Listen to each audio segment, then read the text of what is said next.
Assalamualaikum warahmatullahi wabarakatuh. Nama Poppy Novitasari, kelas HKID. Video ini dibuat untuk memenuhi tugas studi fikih. Di sini saya akan menyampaikan sedikit tentang ibadah kurban. Pengertian kurban. Secara bahasa, kurban berasal dari kata koruba yang artinya dekat. Sedangkan secara syariat, kurban berarti hewan yang disembelih dengan niat beribadah untuk mendekatkan diri kepada Allah dengan syarat-syarat dan waktu tertentu. Yang kedua adalah hukum berkurban. Berkurban adalah ibadah yang disyariatkan kepada keluarga muslim yang mampu. Dasar hukum berkurban terletak pada Quran surat Al-Kautsar ayat 1 dan 2 yang berbunyi, Bismillahirrahmanirrahim, Inna a'tainakal kautsar fasholli lirabbika wanhar, yang artinya, sesungguhnya kami telah memberimu nikmat yang banyak, maka dirikanlah sholat karena Tuhanmu dan berkorbanlah. Sebagian ulama mengatakan bahwa hukum dari berkurban adalah wajib, sedangkan jumhur ulama menetapkan hukum berkurban yaitu sunnah muakkad. Hukum berkurban dapat menjadi wajib karena kurban tersebut dinadzarkan. Yang ketiga yaitu latar belakang kurban. Latar belakang kurban termaktub dalam Quran surat As-Saffat ayat 102, 106, 107, dan 108. Yaitu ketika Nabi Ibrahim bermimpi mendapat perintah dari Allah untuk menyembelih putranya sendiri yaitu Nabi Ismail. Karena ketaatan beliau kepada Allah, akhirnya beliau menjalankan mimpi tersebut. Ketika beliau akan menyembelih Nabi Ismail, tiba-tiba Allah menggantinya dengan seekor domba. Kisah tersebut menjadi latar belakang terjadinya ibadah kurban. Yang keempat adalah waktu dan tempat menyembelih kurban. Waktu dan tempat untuk menyembelih kurban yaitu sejak selesai sholat Idul Adha pada tanggal 10 Zulhijjah sampai dengan terbenamnya matahari pada tanggal 13 Zulhijjah.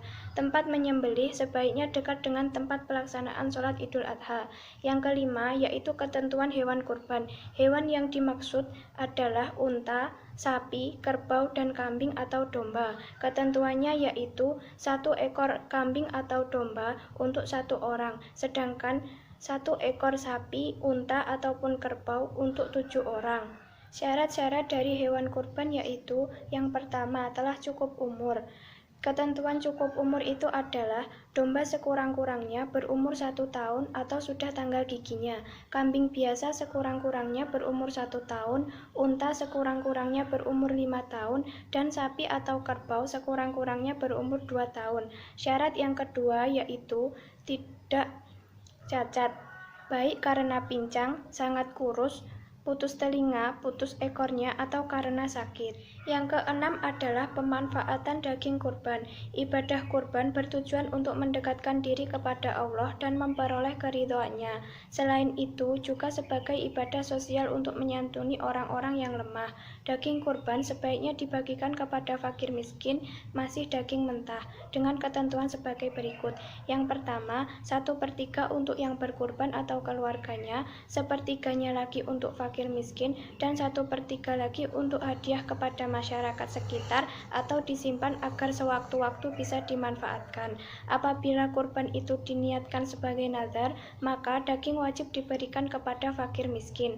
Orang yang berkurban tidak boleh mengambil meskipun sedikit. Yang ketujuh adalah sunnah-sunnah dalam menyembelih. Pada waktu menyembelih hewan kurban disunahkan untuk yang pertama, melaksanakan sunnah-sunnah yang berlaku pada penyembelihan biasa, seperti membaca basmalah, membaca sholawat, menghadapkan hewan ke arah kiblat, menggulingkan hewan ke arah rusuk kirinya, memotong pada pangkal leher, serta memotong urat kiri dan kanan leher hewan. Yang kedua adalah membaca takbir. Yang ketiga adalah membaca doa sebagaimana yang diajarkan oleh Rasulullah. Dan yang terakhir adalah orang yang berkurban menyembelih sendiri hewan kurbannya. Jika ia mewakilkan kepada orang lain, ia disunahkan hadir ketika penyembelihan berlangsung. Yang terakhir adalah hikmah kurban. Hikmah kurban sebagaimana yang disyariatkan Allah mengandung beberapa hikmah, baik pelaku, penerima, maupun kepentingan umum. Yang pertama, bagi orang yang berkurban, yaitu menambah kecintaan kepada Allah, menambah ketakwaan dan keimanan kepada Allah, menunjukkan rasa syukur kepada Allah, dan mewujudkan tolong-menolong, kasih mengasihi, dan rasa solidaritas. Yang kedua, bagi penerima daging kurban, yaitu menambah keimanan dan ketakwaan kepada Allah, serta bertambah semangat dalam hidupnya. Yang ketiga, bagi kepentingan umum, yaitu memperkokoh tali persaudaraan, karena ibadah kurban melibatkan semua lapisan masyarakat dan menumbuhkan serta meningkatkan kesadaran beragama. Sini saya akan menunjukkan bukti catatan studi fikih. Yang pertama, syariah, fikih, dan hukum Islam. Yang kedua, fikih ibadah. Yang ketiga, fikih muamalah. Yang keempat, fikih siasah. Yang kelima, fikih munakahat.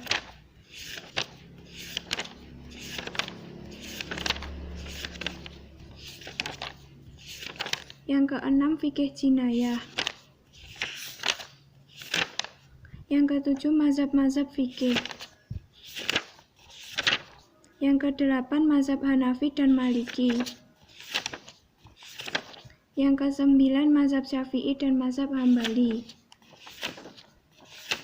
Dan yang terakhir adalah mazhab-mazhab lain.